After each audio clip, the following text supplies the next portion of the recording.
Bonjour à tous, dans cette vidéo, nous allons voir comment montrer qu'un jeu est équitable. Dans l'exemple, on nous dit que dans une fête foraine, un joueur participe à un jeu, alors il paye 3,50 € pour participer, puis il lance un dé bien équilibré. Alors si le nombre obtenu est un multiple de 3, il gagne 9 €. Si le nombre obtenu est 4, il gagne 3 €, sinon il ne gagne rien. Alors on nous dit qu'on note grand X, la variable aléatoire qui est égale au gain, qui peut être positif ou négatif de ce joueur. Et dans la première question, on demande de déterminer la loi de probabilité de grand X. Alors pour avoir la loi de probabilité de grand X, on va commencer par déterminer les valeurs prises par grand X. Et pour cela, on va étudier pour chaque issue de ce jeu, la valeur associée par grand X. Alors on sait que les 6 issues possibles lorsque le joueur lance le dé sont les nombres 1, 2, 3, 4, 5 et 6. Alors par exemple, on sait que s'il fait un multiple de 3, il va gagner 9 €. Donc à la valeur 3 qui est un multiple de 3, on va associer la valeur 9 à laquelle on va retirer les 3,50 € qu'il doit donner pour participer. Autrement dit, la variable grand X va associer la valeur 9 moins 3,5, c'est-à-dire 5,5 à l'issue 3. Et de même, puisque 6 est un multiple de 3, si jamais il fait un 6, la variable grand X va associer à cette issue la valeur 9 moins 3,5, c'est-à-dire 5,5. Ensuite, on sait que si le nombre obtenu est un 4, il gagne 3 €. Autrement dit, à la valeur 4, on va associer la valeur 3, qui est le gain, moins ce qu'il va payer pour participer au jeu, c'est-à-dire 3,5. Autrement dit, la valeur associée à 4 sera moins 0,5. Et enfin, on nous dit que dans tous les autres cas, le joueur ne gagne rien. Autrement dit, il va simplement perdre 3,50 €. Donc s'il fait un 1, il va perdre 3,50 €. Donc la variable grand X va associer le nombre moins 3,5 à 1. De même, si on fait un 2, on va perdre 3,50 €. Donc grand X va associer la valeur moins 3,5 à la valeur 2. Et enfin, si on fait un 5, c'est la même chose.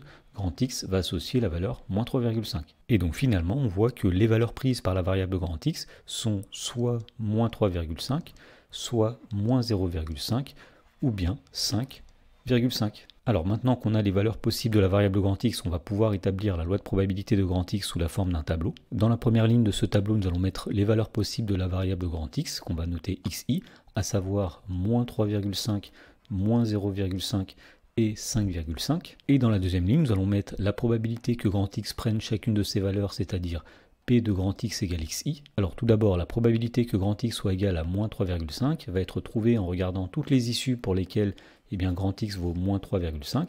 Cela se produit si le dé tombe sur le 1, ou bien s'il tombe sur le 2, ou bien s'il tombe sur le 5. Cela fait donc 3 situations, autrement dit, la probabilité que grand X soit égal à moins 3,5 est de 3 sur 6. Ensuite, pour déterminer la probabilité que grand X soit égal à moins 0,5, on remarque que cela se produit uniquement si on fait un 4.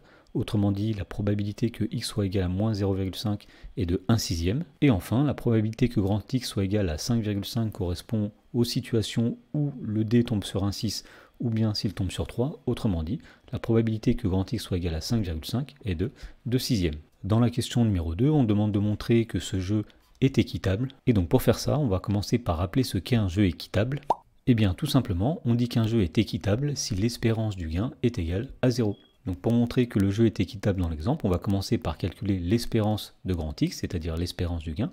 Alors E de grand X va être calculé en appliquant une formule qui dit que l'espérance, c'est la somme des produits de chaque valeur par les probabilités qui correspondent. Autrement dit, on va commencer par faire 3/6 multiplié par moins 3,5, plus ensuite on va faire 1/6 multiplié par moins 0,5, et enfin on va ajouter 2/6 multiplié par 5,5. Et donc on en déduit que l'espérance est égale, donc tout d'abord ici nous allons faire 3 fois moins 3,5, c'est-à-dire moins 10,5, le tout divisé par 6, plus on fait ensuite 1 fois moins 0,5, c'est-à-dire moins 0,5 divisé par 6, et enfin nous allons faire plus 2 multiplié par 5,5, c'est-à-dire 11, le tout divisé par 6. Alors lorsqu'on calcule la somme de ces fractions, on va obtenir ici moins 10,5, moins 0,5, ce qui va donner moins 11, plus 11, ça va faire 0 sur 6, autrement dit, on obtient 0. Et donc on remarque ici que l'espérance de grand X est égale à 0, c'est-à-dire que sur un grand nombre de parties, en moyenne, ce joueur gagnera 0 €. Et donc puisque l'espérance du gain grand X est égale à 0, on en déduit que ce jeu est équitable.